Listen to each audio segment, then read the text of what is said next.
Hey Gino. What is it now, kid? Did you go to that union meeting where we got bushwhacked? The guys at the coffee shop keep saying they wanted a revote. Listen, kid, I told you before, if you don't care enough to show up and listen to what gets said and vote on it, then you got nothing to say. Yeah, but Gino, why did we? Be quiet and pull that wire, kid. We need to get this sales office done today. Okay Gino, but just a few questions please. Listen, kid, I don't care who your uncle is. I have been working in this house wiring for 25 years and I have seen a lot of nephews come and go. You want to be good at this trade and get your license, then you do what I tell you and work hard. I know, Gino.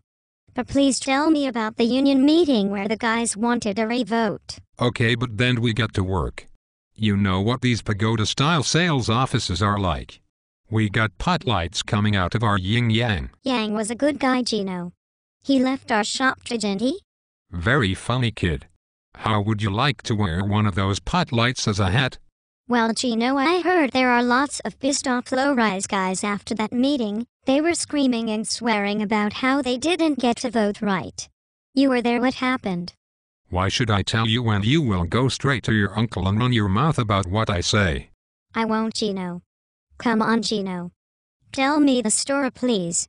I want to get it from the guy that was there because there are so many stories going around and some of the guys are still saying they got hosed because they did not get to revote. We got bushwhacked, kid. We never saw it coming. What do you mean, Gino? Tell me what you remember. We had to vote on the contract after we got a report from the guys from the negotiating committee. They told us that there was some language housekeeping. Language housekeeping? What's that? Shut up and listen.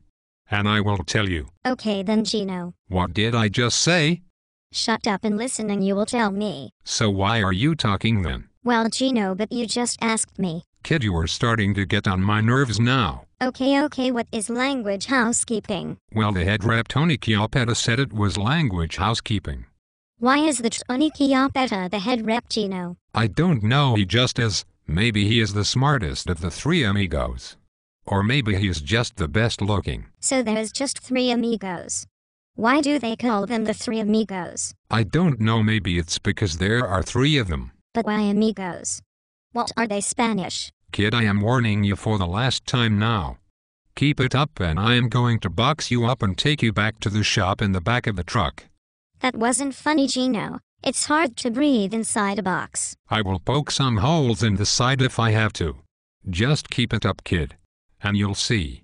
So we go into the meeting and Tony Chiappetta reads out the contract offer by the contractors. He explains how they told the contractors that we would not take 1 penny less than the plumbers. Why do the plumbers make more money than the electricians, Gino? It's not right, kid. They told us to be patient and we would catch up.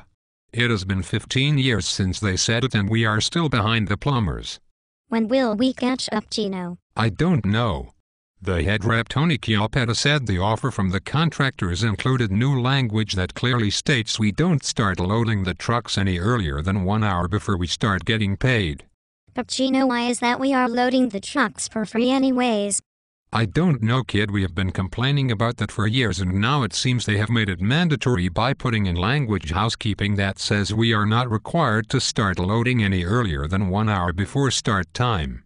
That is the same as saying the contractors get up to 1 hour free work.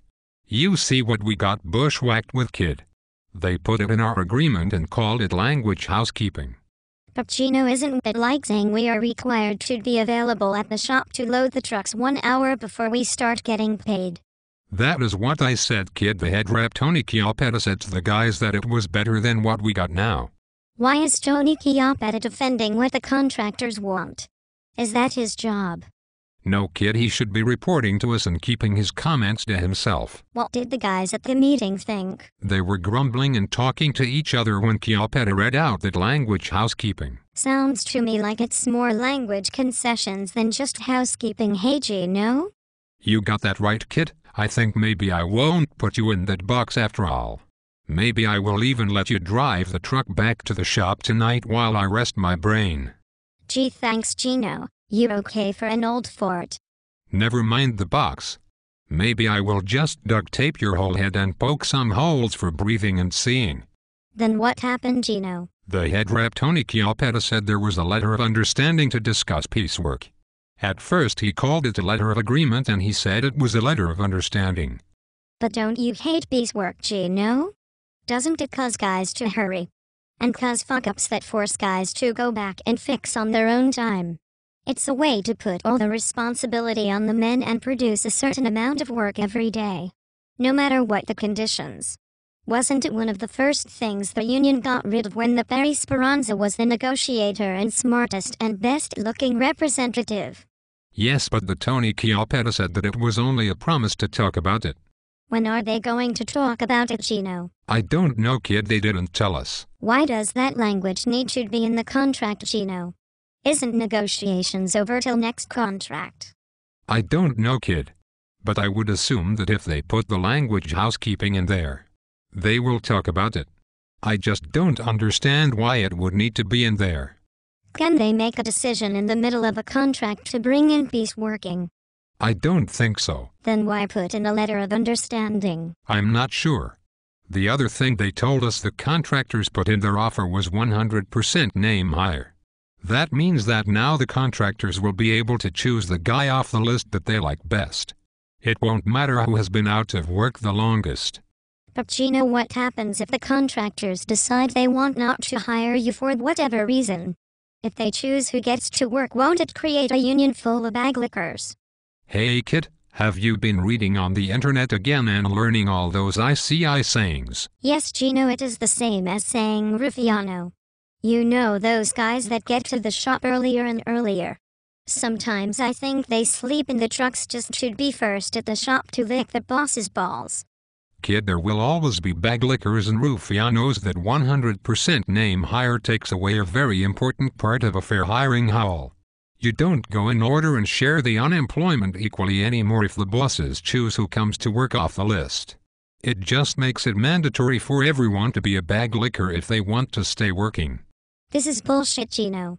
What did the Perry Speranza say about this language housekeeping? Not much, kid. The president kicked him out of the meeting. Why, Gino? What did he do? The Perry Speranza went to the microphone to make a comment after the pension actuary asked if there were any questions during the presentation. The union president said to the Perry Speranza, "No, you're not going to be allowed to speak." The Perry Speranza said, "But I am a pension plan member and I wish to be allowed to speak." The Barry Stevens said, "No, you're not going to speak. I made it clear that only those working under this low-rise agreement can speak." The Perry Speranza said, "I challenge the chair." The Barry Stevens said, "No, you are not challenging the chair." The Perry Speranza said that under the rules, if he is allowed to be at a meeting, he can request the support of the floor by challenging the chair, and if the floor supports him, he can speak. The chairman, Barry Stevens, said, "You're not challenging the chair." The Perry Speranza says, "Is it not my right to be allowed to challenge the chair as per Robert's Rules of Order?" The Barry Stevens says, "No, it's not your right. Now sit down." What did the Perry Speranza do?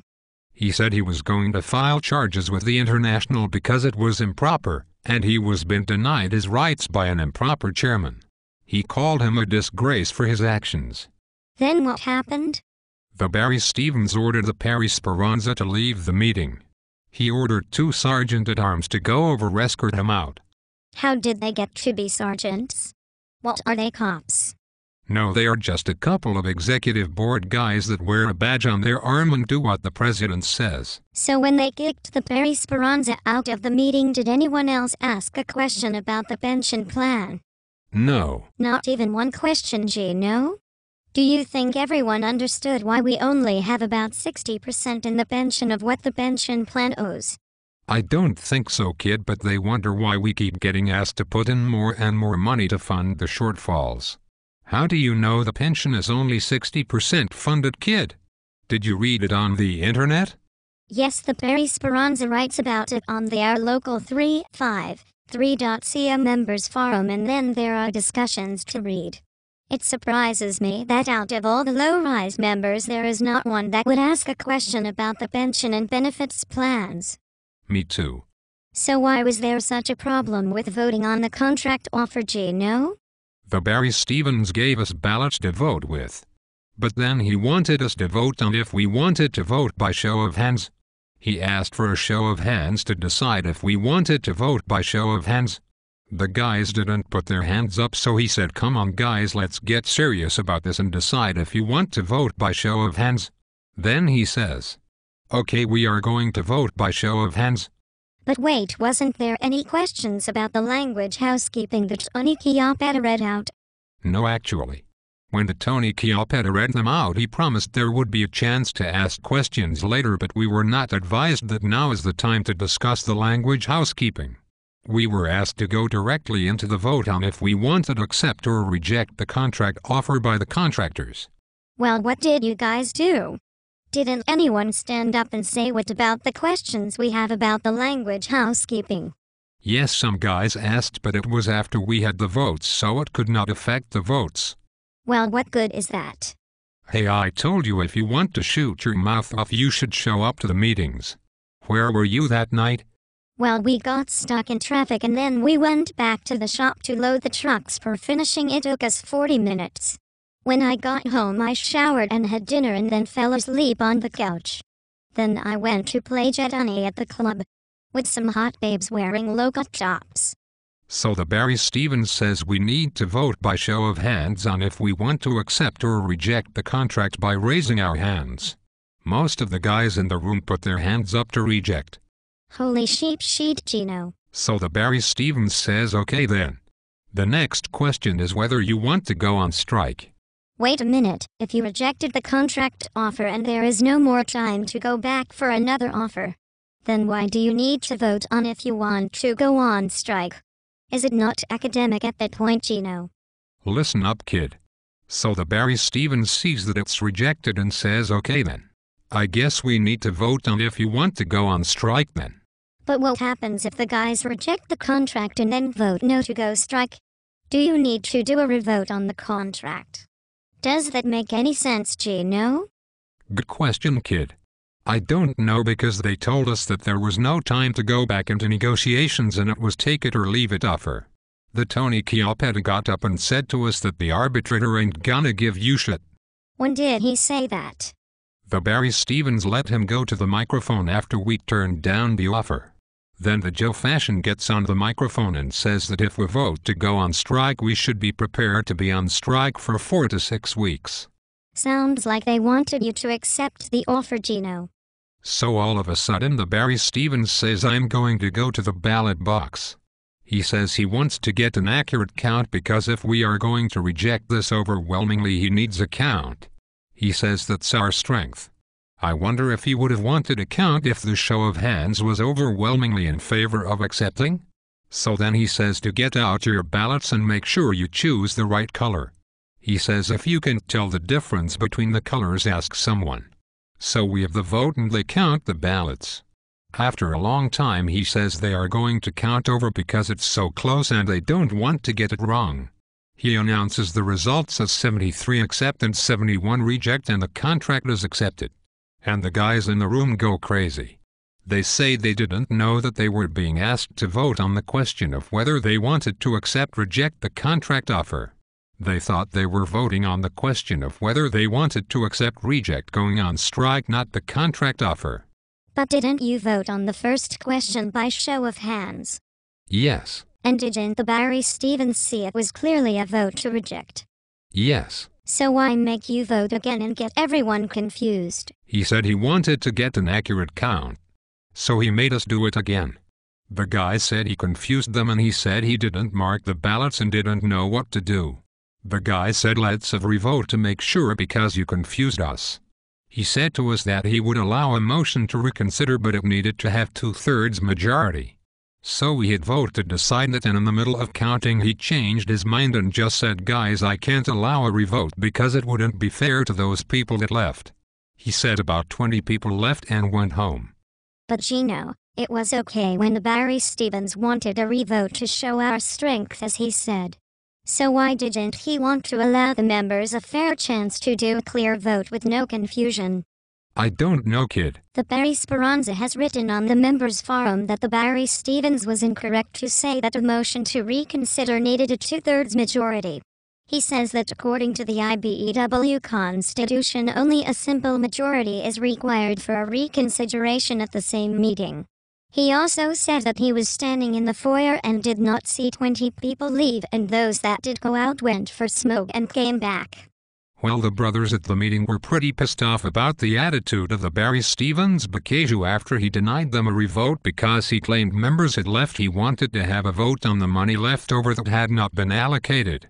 One brother said to him that it was contradiction to not allow a revote for one reason and then want to conduct another vote when the same conditions existed. That's kind of fucked up, isn't it, Gino? Seems to be, kid. Some of the guys from the other shops that I meet at the coffee shops say that they will not forget how they were treated at the meeting. They want better representation and are very unhappy that the Barry Stevens challenged them that to take care of that at the next election. They say that one guy stood up and said to the members that night that it is partly their fault because they elected these guys and they had let them down before. Well, kid, there is an election coming this year, but some of those people have retired and appointed others to take their place. They appointed others, Gino, but why when we have an election coming in June 2011? That's another story, kid, for another break. We need to get this pagoda roughed in now. Okay, Gino, but please tell me the rest of the story soon.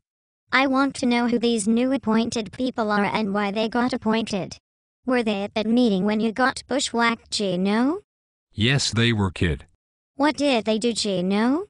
That will be part 2 of the story, kid.